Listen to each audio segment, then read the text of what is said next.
Hello friends, मैं आशीष शर्मा हमारे और आपके इस प्यारे से चैनल EMC IQ में आपका हार्दिक स्वागत करता हूं और आशा करता हूं कि आपने पिछले 2 वीडियो पूरे देख लिए होंगे।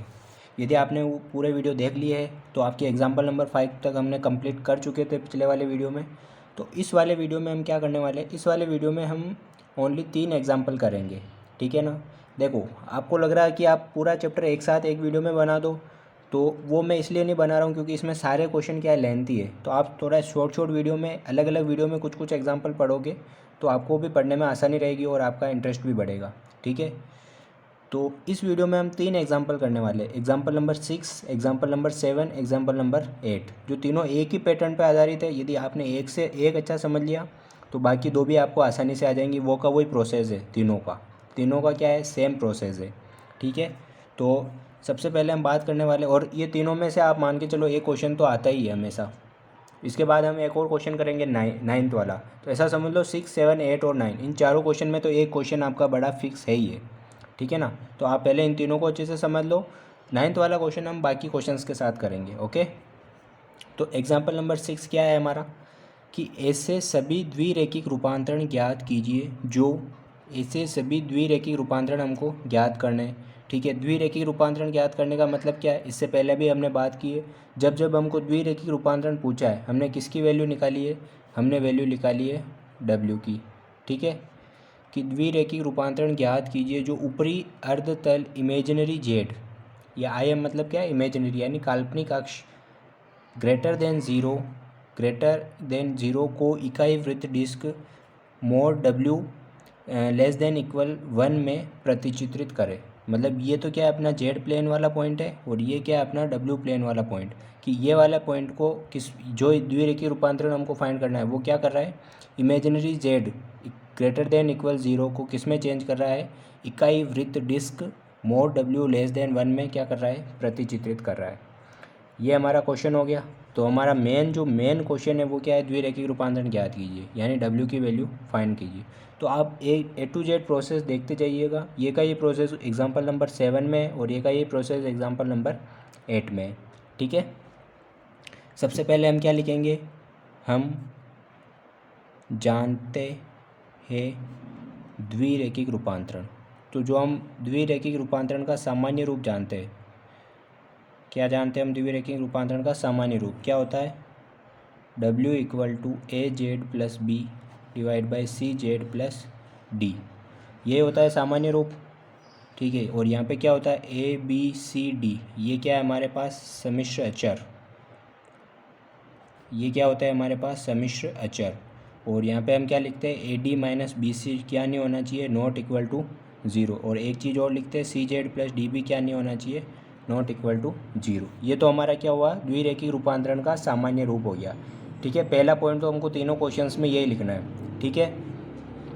इसके आगे क्या करेंगे हम, इसके आगे करेंगे, देखो W की वैल्यू क्या है हमारे पास, AZ प्लस B और divide by CZ plus D। यहाँ पे हम क्या करेंगे, ऊपर से तो कॉमन लेंगे A, तो क्या बचेगा, Z plus B by A, और नीचे से कॉमन लेंगे C, तो क्या बचेगा, Z plus D by C। Common लेने में तो कोई दिक्कत नहीं है कि यहाँ से A चला गया तो Z बच गया, और यहाँ पे A है ही नहीं तो वो डिवाइड में आ गया। वापस आप मल्टीप्लाई कराओगे तो एक यही चीज़ आ जाएगी। ठीक है। ये हमारा क्या हो गया, इक्वेशन नंबर फर्स्ट। ठीक है। तीनों क्वेश्चंस में सेम करना है, तीनों क्वेश्चंस में ये का ये प्रोसेस है, ऐसे ही कॉमन लेना है, और यहाँ पे इक्वेशन नंबर हमको क्या देनी है, फर्स्ट देनी है। ये काम हो गया।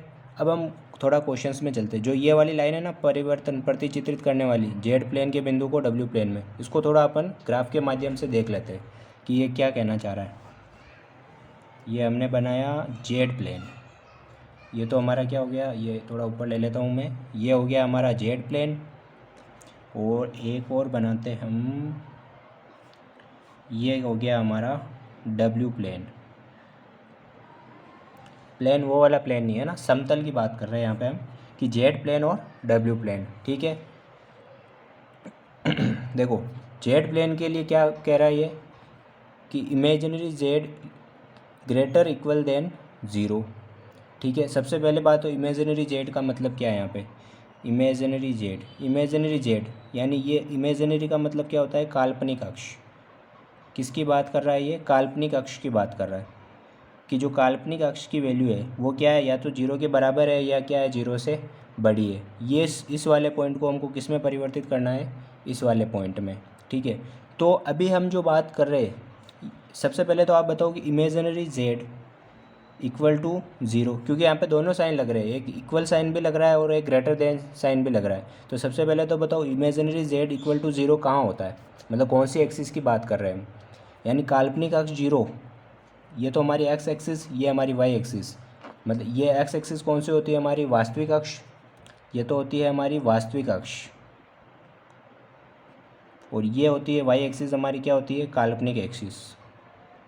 मतलब जब काल्पनिक एक्सिस अक्ष की वैल्यू 0 है, मतलब हम किसकी बात कर रहे हैं, इस एक्स एक्सिस की बात कर रहे हैं, वास्तविक अक्ष की। तो मतलब इमेजिनरी जेड इक्वल टू 0 मतलब किसकी बात कर रहे हैं हम, एक्स एक्सिस की। यहाँ तक तो समझ में आ गया।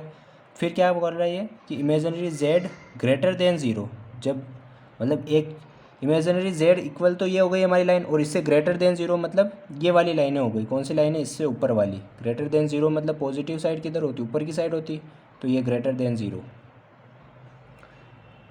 यहाँ तो कोई दिक्कत है क्या, एक बार मैं आपको वापस समझा देता हूँ क्या लेकर का है ये, imaginary z greater than equal 0। ठीक है, जब हम बात करेंगे, क्योंकि दोनों साइन लग रहे हैं, ग्रेटर देन का साइन भी लग रहा है और इक्वल का साइन भी लग रहा है। जब हम इक्वल का साइन यूज़ लेते हैं तो कौन सी रेखा की बात कर रहे हैं, ये वाली वास्तविक अक्ष की। ठीक है, एक्स एक्सिस की। जब हम बात करेंगे imaginary z greater than 0, greater than 0 मतलब कि इमेजिनरी जेड कौन सी रेखा है तो वाई एक्सिस है। इस पर ग्रेटर देन 0 मतलब कि मैंने 1 ले लिया, तो 1 कहाँ आएगी, वो वाली लाइन कहाँ आएगी, ये यहाँ पे 1 पॉइंट है तो ये रेखा ऐसे आएगी। जब मैंने 2 लूँगा तो ये वाली रेखा आएगी, जब 3 लूँगा तो ये वाली रेखा आएगी। मतलब कौन से क्षेत्र की बात कर रहे हैं हम, इससे ऊपर वाले क्षेत्र की। तो ये क्षेत्र तो हमारा हो गया जेड एक्सिस का। इसको प्रतिचित्रित करना है हमको डब्ल्यू प्लेन में, और वो भी किस रूप में प्रतिचित्रित करना है, इकाई वृत्त डिस्क, यानी कोई वृत्त की बात कर रहे हैं। किसकी बात कर रहे हैं, सर्किल की। मोर डब्ल्यू less than 1, less than equal 1। अब देखो इसको भी हम शो करते हैं कि मोर डब्ल्यू लेस देन इक्वल 1। तो सबसे पहले तो हम बात करेंगे मोर डब्ल्यू इक्वल 1। ये कहाँ होती है, हमने पिछले कुछ क्वेश्चंस में भी देखा है कि इसका मतलब क्या है कि उसकी त्रिज्या क्या है, 1 है। तो ये हमने क्या बना दिया, एक सर्किल बना दिया कि मोर डब्ल्यू बराबर 1 के लिए। फिर हम बात करेंगे मोर डब्ल्यू लेस देन 1। लेस देन 1 मतलब अंदर वाले क्षेत्र की बात कर रहा है, क्योंकि लेस देन 1 का मतलब क्या है कि अंदर वाले क्षेत्र। यदि ग्रेटर देन 1 होता तो बाहर वाले क्षेत्र की बात कर रहा होता। आई चीज़ समझ में। ठीक है, तो मतलब इस वाले क्षेत्र को वो द्विरेखिक रूपांतरण इस वाले क्षेत्र में क्या कर रहा है, प्रतिचित्रित कर रहा है। ठीक है, अब देखो ये जो हमने 2 डायग्राम बनाए, इसके लिए कुछ 5-4 लाइनें भी हमको लिखनी है। मैं आपको बोल देता हूँ, और वो लाइनें आपको PDF में मिल जाएगी। क्या लाइन है कि ये रूपांतरण, कौन सा रूपांतरण, जो ये द्विरेखिक रूपांतरण है, ये रूपांतरण क्या करता है, इमेजिनरी जेड इक्वल टू 0। हम यहाँ पे केवल इक्वल की बात कर रहे हैं, ग्रेटर देन लेस देन की बात हम लास्ट में करेंगे। अभी हम किसकी बात कर रहे हैं, केवल इक्वल वाले साइन के लिए, कि ये रूपांतरण इमेजिनरी जेड इक्वल टू 0 को किस में परिवर्तित कर रहा है, मोड डब्ल्यू इक्वल टू 1 में क्या कर रहा है, परिवर्तित या रूपांतरित करता है। अर्थात मतलब क्या है, जेड प्लेन की, ये जेड प्लेन की वास्तविक अक्ष को, क्योंकि इमेजिनरी अक्ष बराबर 0, तो वास्तविक अक्ष को अर्थात जेड प्लेन की वास्तविक अक्ष को डब्ल्यू प्लेन के इकाई वृत्त में क्या कर रहा है, रूपांतरित करता है। अतः इस रूपांतरण, ठीक है, यहाँ तक तो समझ में आया आपको कि जेड प्लेन की वास्तविक अक्ष को किस में परिवर्तित किया जा रहा है, जेड प्लेन की वास्तविक अक्ष को डब्ल्यू प्लेन के इकाई वृत्त में परिवर्तित या रूपांतरित करता है। ठीक है, ये तो हमने जो ये काम यहाँ पे किया वो 2 लाइनें, वो आपको PDF में मिल जाएगी। इसके अलावा आपको 1-2 लाइनें और लिखनी है। वो लाइनें किसके लिए लिखनी है आपको, प्रतिलोम बिंदु के लिए। एक वर्ड और आया यहाँ पे, प्रतिलोम बिंदु। प्रतिलोम बिंदु, हमको जेड प्लेन के लिए भी प्रतिलोम बिंदु निकालना है, और डब्ल्यू प्लेन के लिए भी हमको क्या निकालना है, प्रतिलोम बिंदु निकालना है। तो कैसे निकालेंगे हम जेड प्लेन में प्रतिलोम बिंदु, कैसे निकालेंगे, जैसे हम इस वाले एरिया की बात कर रहे हैं, तो यहाँ पे मैंने एक पॉइंट लिया कोई भी, तो इसके जो कोऑर्डिनेट होंगे वो क्या होंगे, एक्स, और या यहाँ पे कोई भी पॉइंट है तो उसको हम कैसे लिखेंगे, एक्स प्लस आयोटा वाई। कोई भी पॉइंट मैंने यहाँ पे ले लिया तो उसको हम क्या कैसे लिखेंगे, एक्स प्लस आयोटा वाई। उसकी वैल्यू मैं, क्योंकि यहाँ पे सम्मिश्र की बात कर रहे हैं हम कि उसकी वैल्यू है जो क्या है, एक्स प्लस आयोटा वाई। तो उसके जस्ट ऑपोजिट साइड में, मतलब किसकी बात कर रहे हैं हम, उसके जस्ट ऑपोजिट साइड में, मतलब ये इस एरिया के जस्ट ऑपोजिट साइड में, मतलब मैं इस एरिया की बात कर रहा हूँ। तो यहाँ पे क्या होगा, देखो यहाँ इस साइड में क्या होता है, वाई एक्सिस नेगेटिव हो जाती है, यानी एक्स माइनस आयोटा वाई हो जाएगा। तो एक्स प्लस आयोटा वाई को तो मैं किससे डिनोट करता हूँ, जेड से। तो एक्स माइनस आयोटा वाई किससे डिनोट करते हैं, हम पता है हमको, आयोटा माइनस कब होता है, जब उसका संयुग में निकालते हैं। ठीक है ना। तो एक पॉइंट तो क्या हो गया जेड, और एक उसका प्रतिलोम बिंदु क्या हो गया, जेड बार। ठीक है ना। तो जो इसके आगे वाली जो लाइन लिखेंगे उसमें हम क्या लिखेंगे, इस रूपांतरण के प्रतिलोम बिंदु वृत्त के सापेक्ष क्या है, सॉरी जेड एक्स के सापेक्ष क्या है, जेड एक्स के सापेक्ष, दोनों के सापेक्ष अपन को प्रतिलोम बिंदु लिखाना है। यदि जेड एक्स की बात करें या जेड प्लेन के सापेक्ष बात करो तो प्रतिलोम बिंदु क्या होंगे, जेड और जेड बार। और यदि वृत्त के सापेक्ष बात करें, वृत्त के सापेक्ष, यदि वृत्त के सापेक्ष हम बात करें तो ये हमेशा फिक्स रहेंगे। इसके लिए एक डेरिवेशन है, लेकिन अभी हम उस पर नहीं जाएंगे, मैं आपको बता देता हूँ। कोई वृत्त के सापेक्ष प्रतिलोम बिंदु आपको पूछे तो क्या आएंगे, डब्ल्यू और 1/w बार, यह आप ध्यान रखना। ठीक है ना। तो ये हमने क्या निकाल लिया, इसके प्रतिलोम बिंदु। तो अभी तक हमने क्या क्या किया, देखो एक बार वापस रिपीट कर देता हूँ मैं, कि हमने सबसे पहले द्विरेखीय रूपांतरण का सामान्य रूप लिखा, और उसमें से हमने ऊपर से ए कॉमन ले लिया, नीचे से सी कॉमन ले लिया। ये समीकरण नंबर हमारी क्या हो गई, एक हो गई। फिर हमको जो क्वेश्चन में दे रखा है उसको हमने डायग्राम में शो किया। हमको क्या दे रखा था, इमेजिनरी जेड इक्वल और ग्रेटर देन 0, तो ये वाला क्षेत्र की बात कर रहे हैं। और डब्ल्यू प्लेन के लिए हमको क्या दे रखा है, इकाई वृत्त डिस्क यानी मोड डब्ल्यू लेस देन 1, यानी अंदर वाले क्षेत्र की बात कर रहे हैं। इसको हमने थ्योरी के रूप में लिखा, और फिर थ्योरी में हमने एक और चीज़ ऐड की, दोनों मतलब जेड प्लेन और डब्ल्यू प्लेन दोनों के लिए प्रतिलोम बिंदु। तो इसके लिए प्रतिलोम बिंदु हमने यहाँ से निकाल लिया, और इसके लिए हमेशा फिक्स है डब्ल्यू और 1/w बार। कैसे आता है उस पर हम अभी नहीं जा रहे। ठीक है, यहाँ तक सब में ये का ही प्रोसेस करना है जो भी अगले क्वेश्चन है। फिर इसके बाद हमको क्या लगाना है, स्पेशल केस लगाना है। क्या लगाना है, special case. Special case first हमको क्या लगाना है, कि जब डब्ल्यू प्लेन में डब्ल्यू बराबर एक बार 0 ले लिया और एक बार डब्ल्यू बराबर इनफाइनाइट ले लिया, बिंदु लेते हैं तो उनके संगत जेड प्लेन में कोई भी दो पॉइंट मैंने मान लिए। जब डब्ल्यू प्लेन में डब्ल्यू बराबर 0 और डब्ल्यू बराबर इनफाइनाइट लेते हैं तो उनके संगत जेड प्लेन में अल्फ़ा और अल्फ़ा बार निम्न प्रकार प्राप्त होते हैं, निम्न प्रकार प्राप्त होते हैं। ठीक है ना। हमने कोई दो पॉइंट मान लिए मैंने, एक तो अल्फ़ा मान लिया और एक अल्फ़ा बार मान लिया। ठीक है, कि जब डब्ल्यू प्लेन में डब्ल्यू बराबर 0 और डब्ल्यू बराबर इनफाइनाइट बिंदु लेते हैं तो उनके संगत जेड प्लेन में अल्फ़ा और अल्फ़ा बार निम्न प्रकार प्राप्त होते हैं। देखो कैसे यूज़ लेंगे इनका अल्फ़ा और अल्फ़ा बार का। सबसे पहले मैंने क्या लिया, डब्ल्यू बराबर 0 लिया। तो देखो इक्वेशन नंबर 2 आपको पता है, सॉरी 1, इस इक्वेशन नंबर में डब्ल्यू बराबर मैं 0 पुट करूँगा तो ये नीचे वाली पूरी टर्म क्या हो जाएगी, 0, और ये ए भी कहाँ चला जाएगा, 0 में। तो बचेगा क्या, जेड प्लस बी बाई ए बराबर 0। तो जेड की वैल्यू क्या आ जाएगी, जेड बराबर माइनस बी बाई ए। ठीक है, आप सोल्व कर सकते हो। और क्या आ जाएगा, जेड बराबर माइनस बी बाई ए, और ये किसके बराबर लेंगे हम, अल्फ़ा के बराबर। ठीक है, एक बार मैं क्या ले रहा हूँ, डब्ल्यू इक्वल टू इनफाइनाइट। वापस चलते हैं इक्वेशन नंबर फर्स्ट में। जब इनफाइनाइट लूँगा, यानी इनफाइनाइट का मतलब क्या होता है, डब्ल्यू बराबर 1/0। इनफाइनाइट का मतलब क्या होता है कि डब्ल्यू बराबर 1/0। जब मैं यहाँ पे 1/0 लूँगा तो ऊपर वाली टर्म 0 हो जाएगी इस बार, और ये सी भी कहाँ चला जाएगा, 0 में। तो बचेगा क्या, z plus d by c d equal to 0। तो जेड की वैल्यू क्या आ जाएगी, माइनस डी बाई सी। तो यहाँ पे जेड की वैल्यू क्या आ जाएगी, माइनस डी बाई सी, और इक्वल में क्या आ जाएगा, इसको क्या मान लूँगा मैं, अल्फ़ा बार। ये चीज़ आपको क्या रखनी है, ध्यान रखनी है कि ये पहला केस लगाना है, उसमें हमको क्या लेना है, एक बार डब्ल्यू बराबर 0 लेना है और एक बार डब्ल्यू बराबर क्या लेना है, इनफाइनाइट लेना है। और ये दोनों वैल्यू हमको कहाँ पुट करनी है, समीकरण 1 में। जब हम समीकरण 1 में पुट करेंगे, समीकरण 1 बराबर क्या है, डब्ल्यू बराबर ए जेड प्लस, अब देखो समीकरण 1 क्या है, जेड प्लस बी बाई ए, लेकिन हमारे पास किसकी वैल्यू है, हमारे पास क्या है, अल्फ़ा बराबर माइनस बी बाई ए, यानी ये माइनस इधर चला जाएगा तो बी बाई ए की जगह मैं क्या लिख सकता हूँ, माइनस अल्फ़ा। ऐसे ही डिवाइड में सी जेड, वहाँ पे क्या है, प्लस डी बाई सी। तो हम यहाँ पे क्या लिख देंगे, डी बाई सी की जगह क्या आ जाएगा, माइनस अल्फ़ा बार। ये हमारे पास क्या आ गया, इक्वेशन नंबर 3। आई चीज़ समझ में। ऐसे हमको एक स्पेशल केस लेना है। अब हम बात करते हैं आगे क्या करना है हमको। सेकंड केस क्या लेना है स्पेशल, कि अब जेड प्लेन में जेड बराबर 0 लेने पर मोड डब्ल्यू इक्वल टू क्या प्राप्त होता है, 1 लेने पर।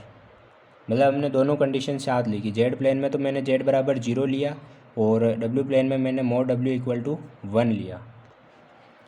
तो समीकरण 2 से, समीकरण 2 क्या थी हमारी, अभी आई थी वैल्यू, डब्ल्यू की वैल्यू क्या आई थी, डब्ल्यू बराबर a divide by c z minus alpha divide by z minus alpha bar,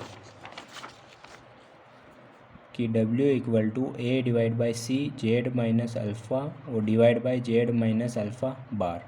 हमको क्या लेना है, मोड डब्ल्यू, ये मोड डब्ल्यू बराबर हमको क्या लेना है, 1। तो मोड डब्ल्यू मतलब mod a by c z minus alpha divide by z minus alpha bar equal to क्या चल रहा है, 1। लेकिन हमको साथ में क्या लेना है, जेड की वैल्यू 0 भी लेनी है। तो क्या बचेगा, देखो ए डिवाइड बाई सी इसको अलग कर लिया, इधर क्या बचेगा, 0 minus alpha 0 minus alpha bar equal में क्या चल रहा है, 1। तो यह देखो ए डिवाइड बाई सी का मोड तो चल ही रहा है, इधर क्या आएगा, माइनस अल्फ़ा और minus alpha bar equal to 1। देखो एक चीज़ देखो, अल्फ़ा का मोड निकालूंगा तो भी वो की वही चीज़ आएगी और अल्फ़ा बार का निकालूंगा तो भी वही आएगी। देखो कैसे, आपको बता देता हूँ मैं। जेड की वैल्यू क्या होती है, एक्स प्लस आयोटा वाई। जब मोड जेड निकालते तो क्या आता है, under root x square plus y square. ऐसे यदि जेड बार की वैल्यू क्या होती है, एक्स माइनस आयोटा वाई। लेकिन जब मोड जेड बार निकालते हैं तो उसकी भी वैल्यू क्या होती है, x square plus y square. आई चीज़ समझ में, मतलब मोड जेड की वैल्यू सेम है और किसके, मोड जेड बार की वैल्यू के। तो यहाँ पे भी यही चीज़ है कि अल्फ़ा का मोड और अल्फ़ा बार का मोड दोनों का मोड क्या रहेगा, सेम ही रहेगा। और माइनस से माइनस क्या हो रहा है, कैंसिल। तो ये पूरी वैल्यू क्या हो जाएगी, कैंसिल। तो हमारे पास क्या बचेगा, mod a by c equal to 1। ठीक है, ये मोड ए बाई सी तो एज इट इज़ है। इस 1 की जगह मैं क्या लिख सकता हूँ, इस 1 की जगह मैं लिख सकता हूँ e पावर आयोटा लेमडा का मोड। ये कैसे आया, ये चीज़ भी पूछने वाली है। तो हम एक चीज़ जानते हैं, जेड बराबर हम एक चीज़ लिखते हैं आर ई की पावर आयोटा थीटा, क्या लिखते हैं हम। और यदि हम मोड जेड की बात करें तो हम किसकी बात करते हैं, वहाँ पे आर की बात करते हैं। क्यों बात करते हैं, मोड जेड का मतलब क्या होता है, हम मापांक की बात कर रहे हैं केवल। और ये किसको दर्शाता है, कोणांक को। ये किसको दर्शाता है, कोणांक। तो मैं यहाँ पे एक, ये क्या है, एक है। तो यहाँ पे मतलब मापांक क्या है, यहाँ पे एक है। यदि मैं ई की पावर आयोटा अल्फ़ा की जगह, मतलब एक की जगह ई की पावर आयोटा अल्फ़ा का मोड लिखता हूँ, इसका मतलब क्या हो रहा है, अभी भी मापांक तो क्या है, एक ही है। क्योंकि इसके साथ में जो आर चल रहा है मापांक, उसकी वैल्यू तो 1 ही है। इसलिए मैं इसकी जगह क्या लिख सकता हूँ, मोड ई की पावर आयोटा लेमडा। दोनों तरफ मोड है तो मैं कंपैरिजन करूँगा तो ए डिवाइड बाई सी की वैल्यू क्या मिल जाएगी मुझे, ई की पावर आयोटा लेमडा। ये मिल गई मुझे ए डिवाइड बाई सी की वैल्यू। इस वैल्यू को मैं किस में पुट करूँगा, समीकरण 2 में। इस वैल्यू को किस में पुट करूँगा मैं, समीकरण 2 में। समीकरण 2 क्या थी हमारे पास, कि डब्ल्यू equal to a divide by c z minus alpha divide by z minus alpha bar. तो ए डिवाइड बाई सी की जगह डब्ल्यू इक्वल टू क्या पुट कर दूंगा मैं, ई की power iota lambda z minus alpha और जेड माइनस अल्फ़ा बार। और ये किसकी वैल्यू आ गई मेरे पास, डब्ल्यू की वैल्यू। जो हमको अभिष्ट द्विरेखिक रूपांतरण चाहिए था वो ये आ गया। मतलब हमने अभिष्ट द्विरेखिक रूपांतरण तो फाइंड कर लिया है। तो अभी आप सोच रहे होंगे कि क्वेश्चन कंप्लीट हो गया है, लेकिन क्वेश्चन कंप्लीट नहीं हुआ है। क्यों नहीं हुआ है, क्योंकि हमने अभी केस कौन सा लिया है, कि मैंने जेड बराबर 0 लिया तो मुझे, और मोड डब्ल्यू बराबर 1 लिया। मैंने अभी इक्वल वाला केस ही लिया है। अभी कौन सा केस लिया मैंने, इक्वल वाला। अभी मुझे कौन सा केस और प्रूव करना है, कि मोड ये जेड ग्रेटर देन 0 और मोड डब्ल्यू लेस देन 1, ये वाला केस भी मुझे क्या करना है, अभी प्रूव करना है। ठीक है, तो देखो अब इसको प्रूव करने के लिए क्या करेंगे, यहाँ तक तो ये का ये प्रोसेस है। बाकी 2 क्वेश्चंस में अभी आप देखने को मिलेगा आपको। इसके आगे क्या करेंगे, देखो पुनः क्या लिखेंगे, पुनः मोड डब्ल्यू 1 बराबर मोड डब्ल्यू बराबर हमको क्या दे रखा है, 1 दे रखा है। इसको मैं ऐसा भी लिख सकता हूँ, मोड डब्ल्यू का स्क्वायर बराबर 1 का स्क्वायर क्या आएगा, 1 ही आएगा। ठीक है, और जब भी हम स्क्वायर लगाते हैं मोड के ऊपर तो सम्मिश्र संख्या के लिए हम क्या लिखते हैं, W into W bar equal to 1। हमने सीखा है अभी पिछले वाले वीडियो में। इस 1 को इधर लाऊंगा तो डब्ल्यू बार माइनस 1 इक्वल टू 0, यही होगा। अभी हम इसको क्या करेंगे, सोल्व करेंगे। क्या करेंगे, इसको हम सोल्व करेंगे कि डब्ल्यू बार माइनस 1 को हम क्या करेंगे, सोल्व करेंगे। डब्ल्यू की वैल्यू क्या है हमारे पास, ई की पावर आयोटा अल्फ़ा जेड, यहाँ से ले रहा हूँ मैं ना, z minus alpha divide by z minus alpha bar. और डब्ल्यू बार की वैल्यू क्या होगी, जहाँ जहाँ समिश्र संख्या है वहाँ पे साइन चेंज हो जाएगा कि ई की पावर माइनस आयोटा अल्फ़ा हो जाएगा। यहाँ पे क्या होगा अपने पास, पूरे के ऊपर क्या लग जाएगा, मोड लग जाएगा, सॉरी बार लग जाएगा, तो Z bar minus alpha bar. और नीचे क्या लग जाएगा, जेड बार माइनस, यहाँ पे पहले से बार लगा हुआ है तो बार हट जाएगा, तो यहाँ पे क्या हो जाएगा, अल्फ़ा हो जाएगा। और -1 साथ में चल रहा है, कोई दिक्कत है। अब देखो ई की पावर माइनस आयोटा अल्फ़ा और ई की पावर आयोटा अल्फ़ा और ई की पावर माइनस आयोटा अल्फ़ा, ये दोनों तो हो जाएंगे कैंसिल, बचेंगे ये दोनों कि जेड माइनस अल्फ़ा मल्टीप्लाई में जेड बार माइनस अल्फ़ा बार, डिवाइड में क्या चल रहा है, जेड माइनस अल्फ़ा बार, जेड बार माइनस अल्फ़ा और -1। क्या कर लेंगे, एलसीएम ले लेंगे। क्या किया हमने, एलसीएम ले लिया, इधर 1 था तो ये की पूरी टर्म इधर आ गई, ठीक है। अब अंदर मल्टीप्लाई कराएंगे तो जेड का इससे Z bar minus Z alpha बार, मल्टीप्लाई आप करा सकते हो, माइनस अल्फ़ा जेड बार और प्लस अल्फ़ा बार। इधर कराएंगे तो माइनस जेड बार प्लस जेड अल्फ़ा और प्लस अल्फ़ा बार जेड बार और माइनस अल्फ़ा बार। डिवाइड में क्या चल रहा है, जेड माइनस अल्फ़ा बार। अब देखो इस चीज़ को मैं क्या लिख सकता हूँ, यहाँ पे थोड़ा दिमाग लगाना है आपको। इस चीज़ को मैं ऐसा लिख सकता हूँ क्या, जेड माइनस अल्फ़ा बार का होल बार, इस वाली टर्म को। ऐसा मैंने क्यों लिखा उसका रीज़न मैं बताऊंगा, लेकिन सबसे पहले हमने ये लिखा है जो सही है या नहीं है ये चेक कर लेते हैं। पूरे के ऊपर बार का मतलब क्या है, दोनों के ऊपर सेपरेट बार। पूरे के ऊपर बार लग रहा है मतलब जेड के ऊपर बार लगेगा, ये बिल्कुल है, माइनस की जगह माइनस है। अल्फ़ा बार के ऊपर भी बार लगेगा और बार के ऊपर बार लगने से बार क्या हो जाता है, हट जाता है, मतलब वो की वही चीज़ वापस आ जाएगी, ठीक है। अब पूरे के ऊपर बार क्यों लगाया, क्योंकि दोनों टर्म को सेम करना था कि यहाँ पे भी जेड माइनस अल्फ़ा बार हो गया, यहाँ पे भी जेड माइनस अल्फ़ा बार का बार हो गया। और जब दोनों मल्टीप्लाई में हो तो हम क्या लिख सकते हैं, मोड का स्क्वायर। ऊपर कुछ कट रहा हो तो काट दो, जेड इंटू जेड बार, जेड इंटू जेड बार, अल्फ़ा इंटू अल्फ़ा बार, अल्फ़ा इंटू अल्फ़ा बार। कॉमन क्या आ रहा है, देखो यहाँ पे कॉमन आ रहा है, जेड कॉमन आ रहा है, जेड कहाँ है, यहाँ दोनों, कि जेड कॉमन लिया तो क्या आया, अल्फ़ा माइनस अल्फ़ा बार, ये दोनों टर्म गई। जब जेड बार कॉमन लिया, माइनस जेड बार कॉमन लिया तो यहाँ पे क्या बचा, अल्फ़ा, और यहाँ पे क्या बचा अपने पास, अल्फ़ा बार। और डिवाइड में क्या चल रहा है, mode Z minus alpha bar का होल स्क्वायर। वापस आप खोलोगे तो एक ही चीज़ मिलेगी आपको, इसलिए मैंने इसको ऐसा लिखा। कॉमन क्या आ रहा है, अल्फ़ा माइनस अल्फ़ा बार, क्या बचेगा, जेड माइनस जेड बार। और डिवाइड में क्या चल रहा है, mode Z minus alpha bar का स्क्वायर, ठीक है। अब एक चीज़ जानते हैं, मैं अल्फ़ा माइनस अल्फ़ा बार को क्या लिख, देखो जेड माइनस जेड बार को हमने सीखा था, जेड प्लस जेड बार को हम क्या लिखते हैं, 2x।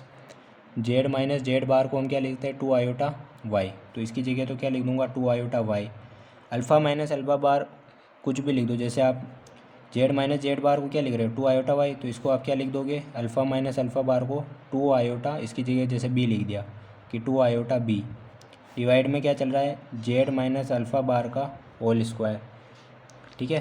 तो ऊपर क्या आ जाएगा, देखो 2 into 2 4, alpha into alpha alpha square, sorry iota into iota iota square, तो -1 और बी वाई। डिवाइड में चल रहा है जेड माइनस अल्फ़ा बार का मोड, जेड माइनस अल्फ़ा बार उसका मोड का स्क्वायर। ये जो वैल्यू है ये क्या आ रही है हमारे पास, देखो नीचे तो स्क्वायर है और ऊपर क्या चल रहा है हमारा माइनस, मतलब जो वैल्यू आई ये किसकी वैल्यू निकाल रहे थे हम, डब्ल्यू बार -1। ये वैल्यू क्या आ रही है, माइनस में आ रही है, मतलब जीरो से क्या आ रही है, छोटी आ रही है। डब्ल्यू बार, इस -1 को इधर लेके जाऊंगा तो क्या होगा, +1। इसको हम क्या लिख सकते हैं, मोड डब्ल्यू का स्क्वायर लेस देन क्या चल रहा है, 1। और ये स्क्वायर इधर लेके जाऊंगा तो मोड डब्ल्यू की वैल्यू भी क्या आएगी, लेस देन 1। और यही तो हमको प्रूव करना था कि मोड डब्ल्यू की वैल्यू क्या आएगी, लेस देन क्या आनी चाहिए, 1 आनी चाहिए, जो हमने यहाँ पे क्या कर दिया, प्रूव कर दिया। आई चीज़ समझ में। तो इस तरह हमको लास्ट में ये भी प्रूव करना होता है। कोई दिक्कत है, कोई नहीं, चलो ठीक है। ये हमारा क्या हुआ, क्वेश्चन नंबर 6 क्या हुआ, एग्जाम्पल नंबर 6 कंप्लीट हुआ, ठीक है। ऐसे ही हमको एग्जाम्पल नंबर 7 भी करना है, एग्जाम्पल नंबर 8 भी करना है, ठीक है। तो तो उसको मैं बहुत थोड़ा फास्ट करूँगा, तो आप देखते जाना क्या क्या कर रहे हैं हम, ठीक है। इसको आप आसानी से पूरा समझ लेना। एग्जाम्पल नंबर 7 क्या है हमारा, कि वह द्विरेखीय रूपांतरण ज्ञात कीजिए। देखो वो कभी द्विरेखीय रूपांतरण ज्ञात करना है, बस इस बार बिंदु चेंज हो जाएंगे। उस बार इमेजिनरी z ग्रेटर देन 0 था, इस बार क्या है, रियल z ग्रेटर देन 0 को इकाई वृत्तीय चक्री मोड w का मतलब w मोड लेस देन 1 में प्रतिचित्रित करता है। सारी चीज़ें सेम है, बस चेंज क्या हुआ है यहाँ पे, चेंज हुआ है कि यहाँ पे x है जो यहाँ पे क्या दे दी, रियल एक्सिस की बात कर रहे हैं। है चीज़ समझ में? चलो सॉल्व करते हैं। अब मैं सॉल्व करता जा रहा हूँ, आप देखते जाना क्या कर रहा हूँ मैं। सबसे पहले हम द्विरेखिक रूपांतरण का सामान्य रूप लेते हैं, w equal to a z plus b और सी जेड प्लस डी। कुछ चीज़ें भूल भी जाऊँ तो आपको PDF में मिल जाएगी, ठीक है ना। यहाँ से क्या करते हैं, कॉमन लेते हैं, a कॉमन लेंगे तो z प्लस बी बाई ए, और डिवाइड में c कॉमन लेंगे तो z प्लस डी बाई सी। और इक्वेशन नंबर क्या है हमारी, फर्स्ट है। यहाँ तक कोई दिक्कत नहीं। अब हम जो क्वेश्चन में दे रखा है उसका डायग्राम बनाते हैं। ये जेड प्लेन हो गया मेरा, और ये क्या हो गया, डब्ल्यू प्लेन, ठीक है। इसमें क्या दे रखा था हमको, मैं लिख देता हूँ, रियल जेड ग्रेटर देन 0, और इसमें दे रखा है मोड डब्ल्यू लेस देन 1, ठीक है। सबसे पहले तो मैं क्या लूँगा, रियल जेड इक्वल 0, क्योंकि इक्वल का साइन भी है। इक्वल 0 का मतलब क्या है, देखो ये हमारी कौन सी है, वास्तविक अक्ष, और ये है काल्पनिक अक्ष। रियल जेड 0 है, यानी वास्तविक अक्ष की वैल्यू 0 है, मतलब कौन सी एक्सिस की बात कर रहे हैं, वाई एक्सिस की, ठीक है। सबसे पहले तो ये, और फिर सेकंड वाला क्या है, real Z greater than 0। Greater than 0 मतलब कि इस वाले क्षेत्र की बात कर रहे हैं हम। कौन से क्षेत्र की बात कर रहे हैं, इस वाले क्षेत्र की, क्योंकि जैसे जैसे वैल्यू बढ़ती जाएगी कौन सा क्षेत्र बात कर रहे हैं, इस वाले क्षेत्र की। ये तो हमारा किसका डायग्राम हो गया, जेड प्लेन का। यदि डब्ल्यू प्लेन की बात करें तो क्या है, मोड डब्ल्यू इक्वल 1 लेंगे, इसका मतलब क्या है, इकाई वृत्त। और लेस देन की बात कर रहे हैं, मतलब अंदर वाला क्षेत्र। यहाँ तक कोई दिक्कत है, नहीं है। अब हमको क्या निकालना है, इसके प्रतिलोम बिंदु, वो कोई लाइनें लिखनी है। अब हमको प्रतिलोम बिंदु निकालना है, तो जैसे मैंने एक पॉइंट यहाँ ले लिया, तो ये तो हमारे साथ जेड रहता है, क्यों रहता है, एक्स प्लस आयोटा वाई। इसके जस्ट प्रतिलोम मतलब इधर ले लिया, इधर कौन माइनस रहता है, एक्स, यानी क्या आएगा, minus x plus iota y, ठीक है। लेकिन मुझे इसको जेड की फॉर्म में लाना है, तो मैं यहाँ पे क्या ले लूँगा, माइनस कॉमन ले लूँगा, तो क्या आएगा, एक्स माइनस आयोटा वाई, और माइनस एज इट इज़ है, और एक्स माइनस आयोटा वाई क्या होता है, जेड बार, यानी माइनस जेड बार। तो प्रतिलोम बिंदु क्या हो जाएंगे जेड प्लेन के, जेड और माइनस जेड बार। तो इसके क्या हो गए प्रतिलोम बिंदु, जेड और माइनस जेड बार, ठीक है। अब इसकी बात करें तो इसके लिए सेम ही है, वृत्त के लिए डब्ल्यू और 1/डब्ल्यू बार। ये चीज़ आ गई। इन चीज़ों को अपन को थ्योरी में लिखना है, जो आपको PDF में मिल जाएगी। यहाँ तक समझ में आया। इसके बाद क्या करते हैं, special case. Special case first लेते हैं। स्पेशल केस फर्स्ट में क्या करते हैं, W इक्वल टू क्या लेते हैं, 0, और यदि W इक्वल टू 0 लेंगे तो Z की वैल्यू क्या आती है, माइनस बी बाई ए। कहाँ से आती है, समीकरण नंबर 1 से, हमने देखा है। और इसको मैंने क्या माना था, अल्फ़ा, क्योंकि Z की जगह कुल मिला के अल्फ़ा ले रहे हैं। इतना देखो आप कि ये प्रतिलोम बिंदु के हिसाब से ले रहे हैं कि Z की जगह मैंने क्या ले लिया, अल्फ़ा। जब मैं क्या लेता हूँ, W इक्वल टू इनफाइनाइट, तो Z की वैल्यू क्या आई थी, माइनस डी बाई सी। इसको मैं क्या मानूंगा, पिछली बार क्या माना था, अल्फ़ा बार, क्योंकि प्रतिलोम बिंदु क्या था, जेड बार। इस बार माइनस जेड बार है, तो इसको मैं क्या मान लूँगा, माइनस अल्फ़ा बार। तो यहाँ से डी बाई सी की वैल्यू क्या आ जाएगी, यहाँ से अल्फ़ा बार आ जाएगी, माइनस से माइनस कैंसिल। अब ठीक है, इन मानों को कहाँ रख दूँगा मैं, समीकरण नंबर 1 में। और समीकरण 1 में रखूँगा तो क्या आएगा, W equal to a divide by c, z plus क्या आता है, b by a, z plus b by a. तो बी बाई ए की जगह मैं क्या लिखूँगा, माइनस अल्फ़ा, और z plus d by c, तो इसकी जगह क्या लिखूँगा मैं, क्योंकि यहाँ पे माइनस से माइनस कैंसिल हो गया, तो जेड प्लस अल्फ़ा बार। ये इक्वेशन नंबर क्या आ जाएगा मेरा, सेकंड। और सेकंड वाला केस का हम क्या लेते हैं, सेकंड वाले केस में हम जेड बराबर तो लेते हैं 0, और मोड डब्ल्यू इक्वल टू क्या लेते हैं, 1। तो मोड डब्ल्यू इक्वल टू हम सबसे पहले लेंगे 1, तो ये डब्ल्यू की वैल्यू ये रही हमारी, तो इसको लेंगे मोड में क्या चल रही है हमारे पास, z minus alpha divide by z plus alpha bar, और इक्वल में क्या चल रहा है, 1। जेड की जगह क्या ले लेंगे हम, 0, तो क्या बचेगा, देखो इसको मैं अलग कर लूँगा, इधर क्या बचेगा, माइनस अल्फ़ा, और ये अल्फ़ा बार, इक्वल में क्या चल रहा है, 1। हमने बात की थी अल्फ़ा माइनस, देखो मोड है तो माइनस का कोई फ़र्क पड़ने वाला नहीं है। अल्फ़ा और अल्फ़ा बार दोनों के मोड की वैल्यू सेम होती है, तो ये कैंसिल। तो हमारे पास क्या बचा, कि ए डिवाइड बाई सी का मोड इक्वल टू 1, ये ए डिवाइड बाई सी का मोड इक्वल, इसको हम क्या लिख सकते हैं, ई की पावर आयोटा लेमडा का मोड। यहाँ से मतलब ए बाई सी की वैल्यू क्या मिल गई हमको, ई की पावर आयोटा लेमडा। इस ए बाई सी की वैल्यू को मैं कहाँ पुट कर दूँगा, इस वाली वैल्यू में, समीकरण नंबर 2 में। यहाँ पुट करूँगा तो क्या आएगा, डब्ल्यू इक्वल टू ई की पावर आयोटा लेमडा, किसकी जगह पुट किया, ए बाई सी की जगह। और अंदर क्या चल रहा था हमारे, जेड माइनस अल्फ़ा और जेड प्लस अल्फ़ा बार। ये समीकरण नंबर कौन सी हो गई मेरी, तीसरी। मतलब हमने वो अभिष्ट द्विरेखिक रूपांतरण तो हमको प्राप्त हो गया, लेकिन हमने किसके लिए प्राप्त किया, जेड बराबर 0 और मोड डब्ल्यू इक्वल टू 1 के लिए, यानी इक्वल वाली जो कंडीशन थी उसके लिए हमने ये प्राप्त किया। अब हमको वो लेस देन वाली कंडीशन प्राप्त करनी है, तो उसके लिए हम क्या करेंगे, पुनः मोड डब्ल्यू इक्वल टू 1 हम जानते हैं, इसको हम क्या लिख सकते हैं, मोड डब्ल्यू का स्क्वायर इक्वल टू 1। इसको हम क्या लिख सकते हैं, W W bar minus 1 equal to 0। तो यहाँ से मैं क्या निकालूंगा, W W bar minus 1। W की वैल्यू क्या है, देखो ई की पावर आयोटा लेमडा और ई की पावर माइनस आयोटा लेमडा, क्योंकि बार लग रहा है तो वो तो कैंसिल ही हो गया, तो मैं डायरेक्ट ये चीज़ लिख रहा हूँ, क्या है, z minus alpha divide by z plus alpha bar का मल्टीप्लाई हो रहा है z bar minus alpha bar, क्योंकि बार लग रहा है ना, और डिवाइड में क्या चल रहा है, जेड बार प्लस अल्फ़ा क्यों है, क्योंकि बार के ऊपर बार लगेगा तो हट जाएगा, और माइनस में क्या चल रहा है, 1। वही एलसीएम लेंगे, आप जब इसको एलसीएम लेके सोल्व करोगे ना, तो मैं डायरेक्ट सोल्व कर रहा हूँ देखो अभी, क्योंकि ज़्यादा वीडियो लंबा हो जाएगा। जो इसको एलसीएम लेना है नीचे वालों को, फिर ऊपर मल्टीप्लाई कराने हैं, सारी चीज़ें आपको पीडीएफ में मिल जाएगी। लास्ट में आपको क्या टर्म मिलेगी, लास्ट में आपको मिलेगा, जब माइनस जेड कॉमन लोगे तो अल्फ़ा प्लस अल्फ़ा बार, और वापस माइनस जेड बार कॉमन लोगे तो अल्फ़ा प्लस अल्फ़ा बार। और नीचे क्या करना है आपको, देखो जेड प्लस अल्फ़ा बार है, इसको मैं क्या लिख सकता हूँ, जेड प्लस अल्फ़ा बार का होल बार, तो उसकी जगह मैंने क्या लिख दिया, जेड प्लस अल्फ़ा बार का मोड का स्क्वायर, जिसे मैंने पिछले वाले क्वेश्चन में किया था। फिर क्या करेंगे, देखो ऊपर क्या कॉमन आ रहा है, अल्फ़ा प्लस अल्फ़ा बार कॉमन आ रहा है, बच क्या रहा है, देखो माइनस दोनों जगह से कॉमन ले लिया मैंने, तो क्या बच रहा है, जेड प्लस जेड बार। और नीचे क्या चल रहा है हमारे पास, mode Z plus alpha bar का होल स्क्वायर। ठीक है, ये माइनस एज इट इज़ है, अल्फ़ा प्लस अल्फ़ा बार को मैंने लिख लिया 2a, जैसे हम लिखते हैं ना जेड प्लस जेड बार को क्या लिखते हैं 2x, वैसे अल्फ़ा प्लस अल्फ़ा बार को मैंने क्या लिख लिया 2a, और इधर क्या लिख लिया 2x, और डिवाइड में क्या चल रहा है, जेड प्लस अल्फ़ा बार के मोड का स्क्वायर। 2 इंटू 2 क्या हो जाएगा 4ax, और ये नेगेटिव, नीचे क्या चल रहा है, जेड प्लस अल्फ़ा बार के मोड का स्क्वायर, यानी जो वैल्यू आ रही है वो क्या आ रही है, 0 से छोटी।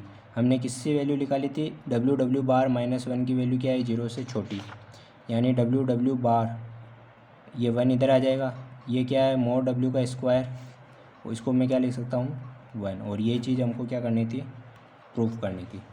आई चीज़ समझ में, तो बिल्कुल एग्जाम्पल नंबर 6 के सेम है, बस हमको जो चेंज करना था वो स्टार्टिंग में हमने किया, बाकी सारी स्टेप हमारी क्या आ रही है, सेम आ रही है। बढ़ते हैं नेक्स्ट क्वेश्चन की ओर। एग्जाम्पल नंबर 8 क्या है हमारा, वे सभी मोबियस रूपांतरण, देखो यहाँ पे क्या लिखा हुआ है, मोबियस रूपांतरण। मोबियस रूपांतरण मतलब वही द्विरेखिक रूपांतरण, इसको हम क्या बोल सकते हैं, रेखिक भिन्नात्मक रूपांतरण भी बोल सकते हैं। वह मोबियस रूपांतरण ज्ञात कीजिए जो इकाई वृत्त चक्री मोड जेड लेस देन 1 को इकाई वृत्त चक्री मोड डब्ल्यू लेस देन 1 में रूपांतरित करती है। तो इस बार हमको जब जेड प्लेन में भी क्या दे दिया, वृत्त दे दिया, और डब्ल्यू प्लेन में तो वृत्त चल ही रहा था। ठीक है, बस चेंज यहाँ पे ही होता है हमेशा, तीनों क्वेश्चन में चेंज कहाँ हो रहा है, डब्ल्यू जेड प्लेन में, बाकी सारी चीज़ें वो की वही है। तो बस कर देंगे, हमारे क्या चेंज से हमें डर नहीं लगता। सबसे पहली बात क्या करते हैं, द्विरेखिक रूपांतरण, या जिसको हम मोबियस रूपांतरण बोल रहे हैं। इक्वेशन नंबर 1 हमेशा क्या रहती है, a divide by c z plus b by a divide by z plus d by c, ये इक्वेशन नंबर क्या होती है हमारी 1। फिर हम क्या करते हैं, डायग्राम बनाते हैं according to condition given in the question. ठीक है ना, टाइमिंग सेट करनी पड़ रही। ये हमारी क्या है, जेड प्लेन, ये हमारा क्या है, डब्ल्यू प्लेन। जेड प्लेन में क्या है, देखो मैं लिख देता हूँ, जेड प्लेन में हमको दे रखा है कि मोड जेड लेस देन 1, और यहाँ पे दे रखा है मोड डब्ल्यू लेस देन 1। तो सबसे पहले तो इक्वल वाली कंडीशन पे जाएंगे कि mode Z equal 1। Mode Z equal 1 का मतलब क्या है, इकाई वृत्त, यानी एक त्रिज्या वाला वृत्त, और लेस देन 1 आ रहा है, लेस देन 1 मतलब अंदर वाला हिस्सा। ऐसे बात करें मोड डब्ल्यू इक्वल टू 1 के मतलब ये इकाई वृत्त चक्री, और लेस देन 1 आ रहा है मतलब ये अंदर वाला हिस्सा, मतलब ये वाला हिस्सा, ये वाला जेड प्लेन का हिस्सा, ये वाला डब्ल्यू प्लेन का हिस्सा जिसको हम परिवर्तित कर रहे हैं। इसके लिए हमको द्विरेखिक रूपांतरण फाइंड करना है। तो ये तो हमको बस बताना है कि हमको क्वेश्चन में क्या बोल रखा है। इसके लिए लाइन आपको पता रखी है, PDF में मिल जाएगी आपको। इसके लिए प्रतिलोम बिंदु निकाल लेते हैं थोड़ा। एक वृत्त के लिए प्रतिलोम बिंदु क्या होता है आपको देखो, डब्ल्यू प्लेन के लिए हमने लिखे डब्ल्यू और 1/w बार। जेड के लिए क्या हो जाएंगे, वो क्या वही वृत्त के लिए सेम ही रहते हैं। इस इधर डब्ल्यू प्लेन है तो डब्ल्यू हो गया, इधर ये है तो इधर क्या हो जाएगा जेड और 1/z बार। सिंपल सी बात है। ये हमारे प्रतिलोम बिंदु जेड प्लेन के लिए हो गए, ये हमारे किसके लिए हो गए, ये हमारे डब्ल्यू प्लेन के लिए हो गए। फिर हम क्या लगाते हैं, स्पेशल केस। क्या लगाते हैं, special case. Special case first क्या होता है, w=0, और w=0 लेते हैं तो z की वैल्यू क्या होती है -b/a, और इसको किसके बराबर करेंगे, वही z आ रहा है तो अल्फ़ा के बराबर। w=इनफाइनाइट लेंगे तो z की वैल्यू क्या आएगी -d/c। इसको किसके इक्वल करेंगे इस बार, 1/अल्फ़ा बार के इक्वल करेंगे। आई चीज़ समझ में, इसको किसके इक्वल करेंगे इस बार, 1/अल्फ़ा बार, क्योंकि इसके अकॉर्डिंग हमको अल्फ़ा और अल्फ़ा बार लेना है इस जेड प्लेन के प्रतिलोम के हिसाब से। ये वैल्यू आ गई। इन वैल्यू को कहाँ पुट करेंगे, समीकरण 1 में। समीकरण 1 क्या थी, w=a/c क्या था ऊपर, z + b/a। तो b/a की जगह मैं क्या लिखूँगा -अल्फ़ा, यानी z -अल्फ़ा। z + d/c तो उसकी जगह मैं क्या लिखूँगा, z -1/अल्फ़ा बार। आ गई चीज़ समझ में। तो ये w=a/c, z -अल्फ़ा, और ये अल्फ़ा बार इधर आएगा तो z अल्फ़ा बार -1, और ये एलसीएम जो आएगा वो कहाँ चला जाएगा, ऊपर, यानी ये अल्फ़ा बार आ जाएगा ऊपर। इसको मैं ऐसे लिख दूँगा, a alpha bar / c z alpha, और नीचे आ जाएगा z अल्फ़ा बार -1। ये इक्वेशन नंबर क्या हो गई मेरी, 2 हो गई। फिर हमको क्या लेना है यहाँ पे, फिर यहाँ पे लेंगे हम कंडीशन नंबर 2। देखो पहले हम क्या ले रहे थे, z = 0 पर mod w = 1, लेकिन इस बार इधर 0 वाली बात नहीं हो रही, इधर किसकी वृत्त की बात हो रही है। यानी इस बार भी क्या लेंगे हम, mod z = 1 किसके इक्वल लेंगे, mod w = 1 के इक्वल। ये वाली कंडीशन लेने पर क्या होगा कि mod w = मैंने 1 लिया तो mod w की वैल्यू क्या आई थी, a/c अल्फ़ा बार z -अल्फ़ा / z अल्फ़ा बार -1। इसकी वैल्यू किसके बराबर कर रहा हूँ मैं, 1 के बराबर। z की जगह क्या वैल्यू लिखनी है, मुझे 1 लिखनी है इस बार, तो इसको मैं अलग कर दूँगा देखो, और इधर मैं क्या लिख दूँगा 1 - अल्फ़ा, और इधर क्या हो जाएगा अल्फ़ा बार -1, बराबर में क्या चल रहा है 1।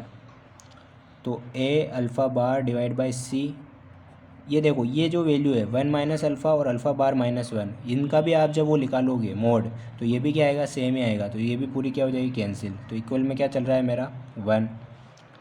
a अल्फ़ा बार / c का मोड, इसको मैं क्या लिख सकता हूँ, e⁻i का मोड, यानी a अल्फ़ा बार / c की वैल्यू क्या मिल गई मुझे, e⁻i। ये मान कहाँ पुट कर दूँगा मैं, ये वैल्यू पुट कर दूँगा समीकरण नंबर 2 में। समीकरण 2 से क्या आएगा, w इसकी जगह क्या लिख, देखो समीकरण 2 कौन सी थी कि a अल्फ़ा बार / c था, उसकी जगह मैं क्या लिख रहा हूँ e⁻i। अंदर क्या था z अल्फ़ा, और यहाँ क्या था z + अल्फ़ा बार, नहीं यहाँ क्या था z अल्फ़ा बार -1, यही था -1 था या +1, चेक करके बताओ, क्या था -1 ही था, ठीक है ना। तो कुल मिला के सही लिख देता हूँ मैं e⁻i z अल्फ़ा और z अल्फ़ा बार -1। ये किसकी वैल्यू हो गई, हमारा अभिष्ट द्विरेखिक रूपांतरण हमको क्या हो गया, प्राप्त हो गया। लेकिन हम यहाँ नहीं रुकते, हम यहाँ नहीं रुकेंगे, हम आगे जाएंगे पुनः वाली कंडीशन में, क्योंकि ये तो हमारी इक्वल वाली कंडीशन सेटिस्फाई हुई। हमको क्या निकालते हैं हम, w बार -1 निकालते हैं, बस ये यहाँ पे वापस निकालेंगे। जब आप इस बार ये वैल्यू रखते जाना, ठीक है ना, ये वैल्यू रखते जाना आप, w की जगह ये वाली वैल्यू, w बार की जगह क्या होगा, यहाँ पे तो माइनस आ जाएगा, यहाँ बार लग जाएगा, दोनों ऊपर नीचे, ठीक है। तो आप ये एलसीएम लो के इसको सोल्व करोगे तो लास्ट में आपको जो वैल्यू मिलेगी वो मैं आपको बता देता हूँ। लास्ट में आप जब z बार कॉमन लोगे तो 1 - अल्फ़ा अल्फ़ा बार मिलेगा, और -1 कॉमन लोगे तो 1 - अल्फ़ा अल्फ़ा बार मिलेगा, और डिवाइड में आपको क्या मिलेगा, z अल्फ़ा बार -1 और z बार अल्फ़ा -1, ठीक है। ऊपर वापस 1 माइनस अल्फ़ा, अल्फ़ा बार कॉमन लिया तो क्या बचा, जेड, जेड बार माइनस 1। और डिवाइड में देखो, इसको मैं ऐसा लिख सकता हूँ इस चीज़ को कि जेड अल्फ़ा बार माइनस 1 का होल बार, वापस जेड के ऊपर बार आ जाएगा, अल्फ़ा के ऊपर बार हट जाएगा, माइनस की जगह माइनस और 1 के ऊपर कोई फ़र्क नहीं। मतलब ये दोनों वैल्यू को मुझे सेम करना है, इसलिए मैंने इसको बार होल बार लगा दिया इसका। और जब वैल्यू और वैल्यू की बार की वैल्यू दोनों मल्टीप्लाई में हो तो हम क्या लिखते हैं, जेड अल्फ़ा बार माइनस 1 के मोड का स्क्वायर। आई चीज़ समझ में। अब एक चीज़ और यहाँ पे करनी है, यहाँ से भी -1 कॉमन ले लिया। देखो यहाँ से मैंने माइनस को, देखो यहाँ पे भी अल्फ़ा इंटू अल्फ़ा बार है, मतलब अल्फ़ा बार का अल्फ़ा मोड का स्क्वायर आ जाएगा, यानी 1 माइनस अल्फ़ा के मोड का स्क्वायर। और यहाँ पे क्या आएगा, जेड के मोड का स्क्वायर -1। और डिवाइड में क्या चल रहा है, जेड अल्फ़ा बार -1 के मोड का होल स्क्वायर। यहाँ से माइनस कॉमन लिया तो क्या आएगा, अल्फ़ा बार के मोड का स्क्वायर -1। और यहाँ से क्या आ जाएगा, 1 माइनस मोड जेड के स्क्वायर का। और डिवाइड में यही चल रहा है। अब देखो एक चीज़ हमको दे रखी थी, क्या दे रखी कि मोड जेड की वैल्यू है जो लेस देन 1 है। और मोड जेड की वैल्यू यदि लेस देन 1 है, क्या है, मोड जेड की वैल्यू लेस देन 1 है, तो ये वैल्यू भी क्या होगी, अल्फ़ा मोड की वैल्यू भी क्या होगी, लेस देन 1। और ये वैल्यू यदि लेस देन वैल्यू 1 होगी तो ये वैल्यू किस में आएगी, नेगेटिव में आएगी। और हमने क्या निकाला था, डब्ल्यू बार -1, यदि ये वैल्यू नेगेटिव आ रही है, मतलब 0 से छोटी आ रही है, तो लास्ट में जाके हमको क्या मिलती है, मोड डब्ल्यू की वैल्यू भी क्या आएगी, 1 से छोटी, लेस देन 1। और ये हमको क्या होता है, प्रूव करना रहता है। ठीक है, कुछ चीज़ समझ में नहीं आए तो उसको ऐसे ही देख लेना, ज़्यादा दिमाग नहीं लगाना है। तीनों क्वेश्चन एग्जाम्पल का तीनों प्रोसेस सेम है। ठीक है, एग्जाम्पल नंबर 6, एग्जाम्पल नंबर 7 और एग्जाम्पल नंबर 8। ठीक है, तीनों के प्रोसेस सेम है और तीनों इम्पोर्टेंट है। ठीक है ना, वैसे तो पूरा चैप्टर ही इंपॉर्टेंट है, लेकिन ये तीनों भी इम्पोर्टेंट है। अभी मैंने जो कुछ बोला है कि ज़्यादा दिमाग नहीं लगाना, उसका कहने का मतलब ये है कि बहुत सारी चीज़ें रहती हैं, उनका अलग अलग प्रोसेस रहता है कि वो कहाँ से आई, क्या से आई। तो अभी उनमें दिमाग लगाने बैठोगे तो आपका क्वेश्चन वैसे ही, देखो 3 क्वेश्चन करने में हमको 42 मिनट का वीडियो बन गया है। ठीक है, तो वापस हम उनका प्रोसेस समझेंगे तो 3-4 घंटे चाहिए। ठीक है, तो अभी हमको केवल क्वेश्चन पे ध्यान देना है। ओके, तो अपने दोस्तों के साथ शेयर कीजिएगा और नेक्स्ट वीडियो बहुत जल्दी बनाने की कोशिश करूँगा। इसके साथ ही जो अदर चैप्टर है आपके, 2 चैप्टर और इम्पोर्टेंट है, उनके हम इम्पोर्टेंट क्वेश्चन ही पढ़ेंगे। और जो पूरा वीडियो देख रहा है, यदि एंड तक उसने सुना है, तो आप बताओ आपके हिसाब से कि पूरा चैप्टर का वीडियो बनावे या इंपॉर्टेंट क्वेश्चंस का ही बनावे। Okay, thank you.